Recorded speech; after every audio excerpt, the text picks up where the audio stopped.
Ladies and gentlemen, welcome back to AD&D 2nd Edition read-through for the Player's Handbook. And today we are going to talk about Encumbrance. And my goodness, Encumbrance apparently is a huge thing with people. And I understand why, because almost all of it is optional. Almost all of it. Yeah, so let's go ahead and look at it. Here we are. Encumbrance, optional. Basic encumbrance, tournament rule. Specific encumbrance, optional. Encumbrance on mounts, tournament rule. What else we got for encumbrance? Magical armor and encumbrance. As you can see, it is inside of it was supposed to be blue, but inside this darkened border. Anything in this book inside a darkened border, 9 times out of 10 is an optional rule.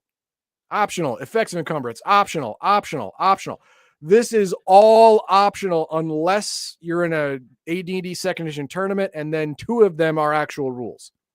But I implore you, some kind of encumbrance is necessary, because if you look at someone's equipment list and then you close your eyes and picture them carrying it and it looks like a goddamn cartoon character, you're probably doing it wrong. Or you probably need some kind of encumbrance. Or if he puts it in his horse pocket. Yes, you don't want horse pockets. Stop. If you don't know what that is, most of you should, but if you don't know what that is, look up Viva La Dirt League horse pocket and watch that video. And watch that YouTube video. Yes. I recommend watching a lot of their videos because they're pretty funny. Anyway, encumbrance. A natural desire is to have your character own one of everything. Thus equipped, your character could reach into his pack and pull out any items he wants whenever he needs it. Sadly, there are limits to how much your character, his horse, his mule, his elephant, or his whatever can carry. These limits are determined by encumbrance. Encumbrance is measured in pounds. To calculate encumbrance, simply total the pounds of gear carried by the character or creature. Add 5 pounds for clothing if any is worn. This total is then compared to the carrying capacity of the creature to determine the effects. In general, the more weight carried, the slower movement and worse the character is at fighting. Now, here's basic encumbrance.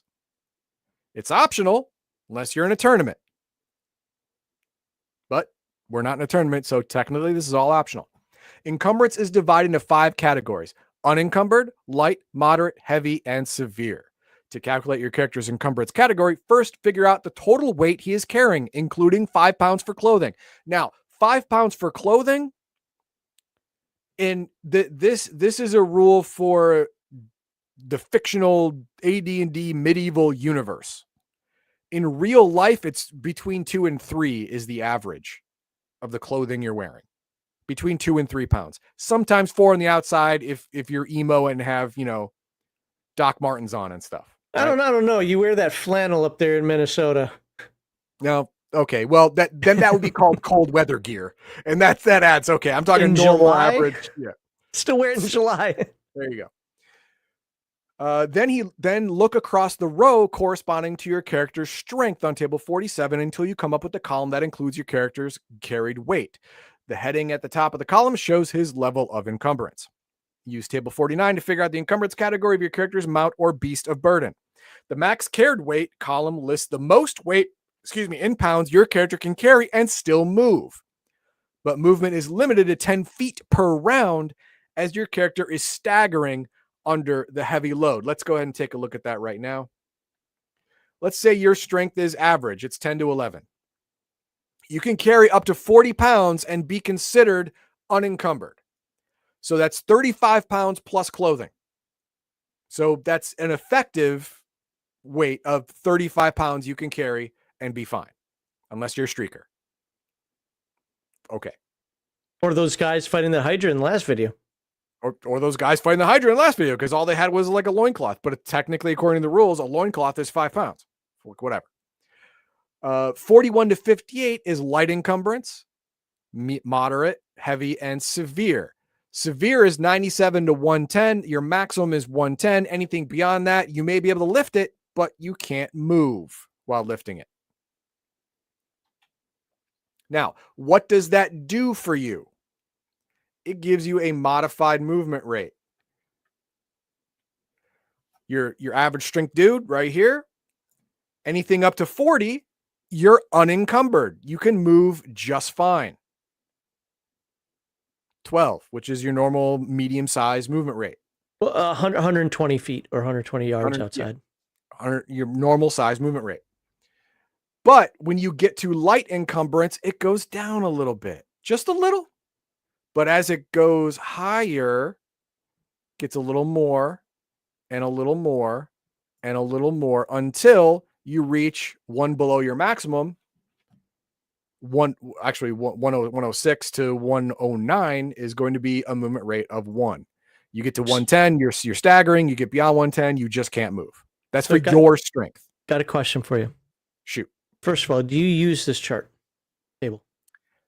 No. Do you know anybody who does? Yes. Okay. I have the exact same answers. I don't use it either. Not that I'm against it. And I only know one person who uses it. And I'll just say that his games were more about math, tactics, and map boards for even AD&D 2nd edition than they were about roleplay, story, character development, anything else.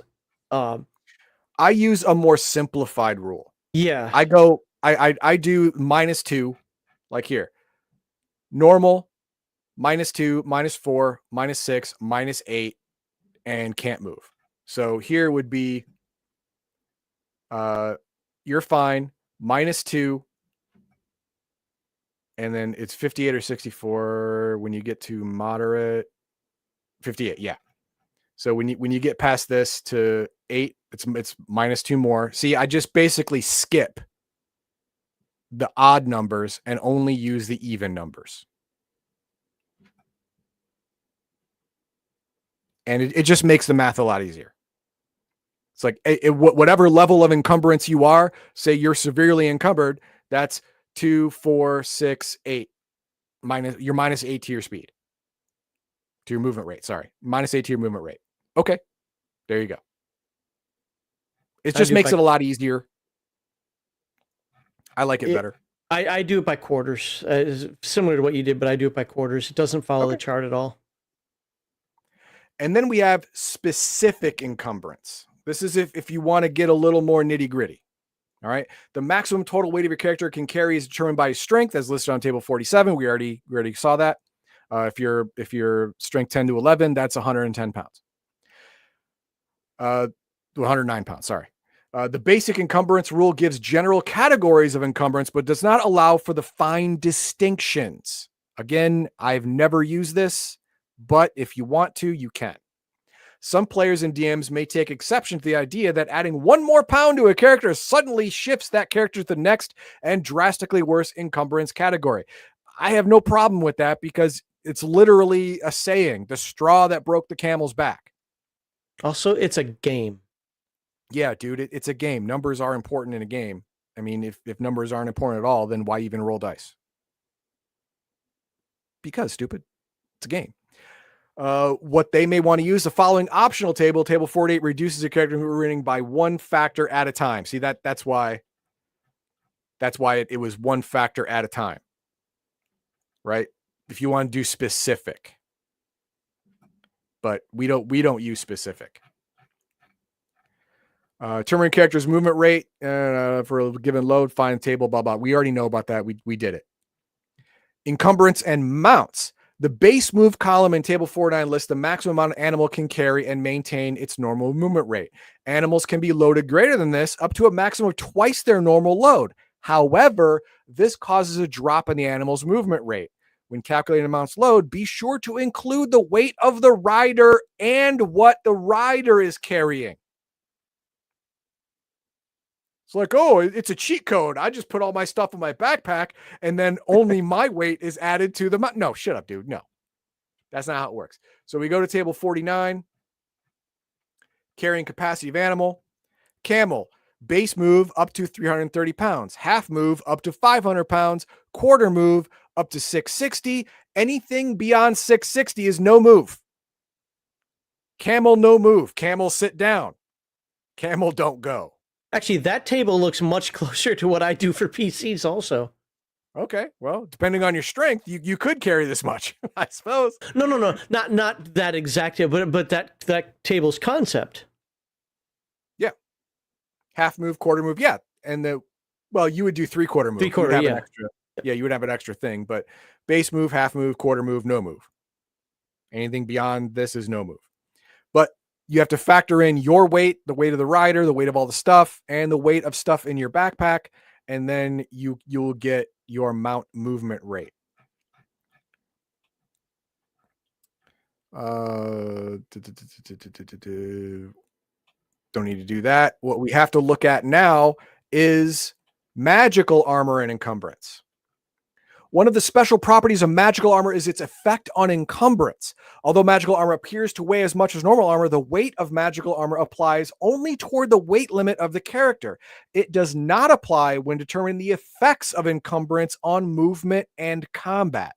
In essence, the armor appears to weigh as much as normal armor, but does not restrict or hamper the character. What it's saying is magical armor isn't going to affect your dexterity, be it manual or hand-eye coordination, none of that stuff, your actual movement rate. It's magic. It's magic. When you put it on, the magic activates, and guess what? You can still move just fine. It's not gonna harm you. Let's look at the example. Quell the Bard finds a suit of chainmail +1. Lifting it up, he finds it weighs 60 pounds. Quell is already wearing 50 pounds of gear. Donning the chainmail, he is now carrying 110 pounds of gear. Quell's strength is 12, which means that he can carry only 30 more pounds of equipment. However, when calculating the effect of all this weight on his movement, Quell is considered to only be carrying 50 pounds. Magical armor doesn't count. Furthermore, he does not suffer any combat penalties for the chainmail's weight. Did we get into combat penalties? I didn't see it. I guess that's coming up. That'll be in the combat section. That is way too, to me, that's one of those rules that goes too far to the calculation side. Not that it's hard, but instead of just calculating, okay, this is what I've got, this is what it relates to on the chart, you're like, this is what I got, this is what it relates to the chart for this one part, but this is where it relates to on the chart for this other part, and players forget to put it on the character sheets. I forget to think about it. Yep. I don't utilize this rule at all. No, I utilize the rule. I just utilize it differently. Okay. I just don't count magical armor and magical weapons in weight at all. I just don't. Okay, I do, but I lessen it by its plus. Yeah, I don't count it at all. Like if it fits in your backpack, it's fine. Speaking of fit in backpack, that's what I want to talk about next. Stowage capacity. You notice that the backpack has a weight cap. What? It also has a volume cap. If the item will not fit in a 3 foot by 2 foot by 1 foot area, it won't fit in the backpack. But shut up. No. If it weighs more than 50 pounds, it will not go. No, it'll go in the backpack. It'll also rip out the bottom of the backpack.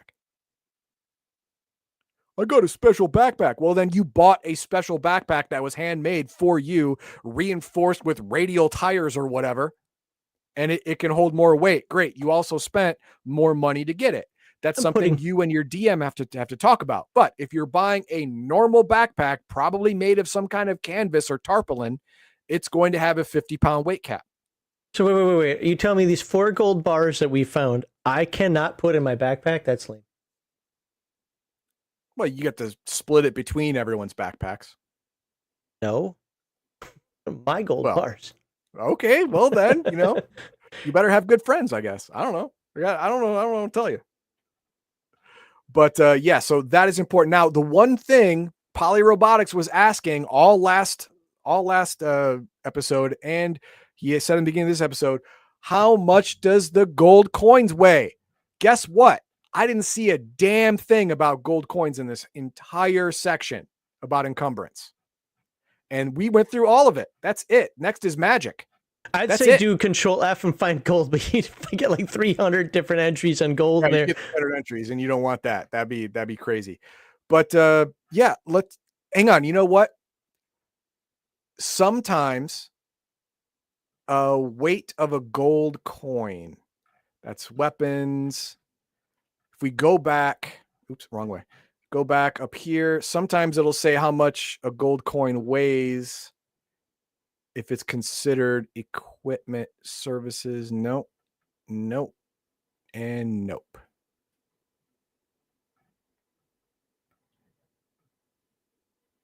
Nope. Exchange value. No. Apparently, coins don't weigh anything. Okay. Coins don't weigh anything in the base game. They not even brought up at all in any moment. Wonder if it's in the DMG. It could be in the Dungeon Master's Guide, but that's outside the purview of what we're talking about, which means as far as the player's handbook is concerned, as far as a player is concerned, coins weigh nothing. I will say that second edition is much... okay, I gotta be careful with this. I think the first edition Dungeon Master's Guide is one of the absolute best Dungeon Master Guides ever written for any game ever. With that said, the combination of the player's handbook and Dungeon Master Guide, I think, is better done in second edition. It gives the player more information than like how to fight.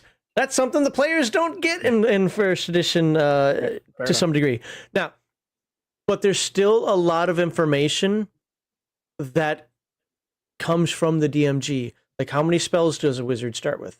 I think it talks about it a little bit here, but like the different rules come from the DMG. I actually have an entire video on how wizards learn their spells, and I don't think any of that was cited from this book. I think it was all cited from the DMG. So, well, no.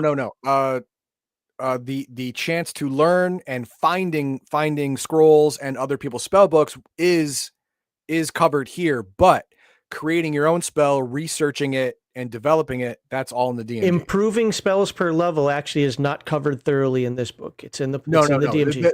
The thing covered in this book is if you find a scroll or find a spell book, copying it into your own spell book and learning it, all those rules are in here.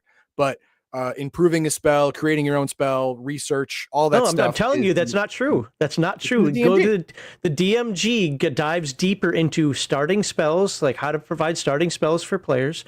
There are different ways of doing it. How to increase your spells per level. There are, yes, it touches on it here, but it's much deeper in the Dungeon Master Guide. I had to cite those sources for those videos. So you only get the basic. The reason why I'm saying this, though, is because that whole gold thing, we're not joking about the fact it could be in the DMG and not here. Very well could be. And if it is, then that's the rule. But for the purposes of our discussion and what we're doing here, gold is it is gold funny. It doesn't weigh anything. Because, we went for the game. What did I cover? I covered Rules Cyclopedia before you covered AD&D second edition, and the entire game is based on the whole concept of coin weight. And now it's second edition, like coins no weight at all. What? As a matter, if you wanted to move all of your stuff, the only thing you have to worry about is area. That's it. For coins, just area. So, if you want to move 1 million coins, you could do it. A child could do it. As long as the child could fit it in a backpack of this much. Here we go. I have 10,000 coins in my... Yeah. As long as you can carry a backpack and you've put 3 foot by 2 foot by 1 foot area of coins in it, you can carry it. Doesn't matter how strong you are. As long as you can pick up the backpack and move, you can move all those coins. Now, does that make sense? No. Should all those coins weigh more than 50 pounds? Yeah. But so far, no, you're fine. Yeah, it's fine. Go ahead. I mean, gold has no weight to it at all. No. Gold is not heavy. Everyone knows that. All right, well, I didn't star any comments this time because there were very few comments out there, and ones that were made were just kind of put in chat there, just hang out. So with that, I think, would you say magic is next? Yes, the magic section is next. Next week, we're going to talk about magic, and I'm going to split it up into probably probably 2, maybe even 3 segments. I don't know. I'd have to re-look at it again to give Max an idea of how I'm going to split it up. But we're going to look at magic in general, and then probably wizard magic and clerical magic. So it's probably going to be 3. I might have to do 4. I don't know. I have to time it. But that's what we're going to talk about next week. We're talk about AD&D second edition magic in either wizardry or clerical form, or maybe both. So I want to know how you handle encumbrance. Do you hand wave it? Do you spreadsheet it?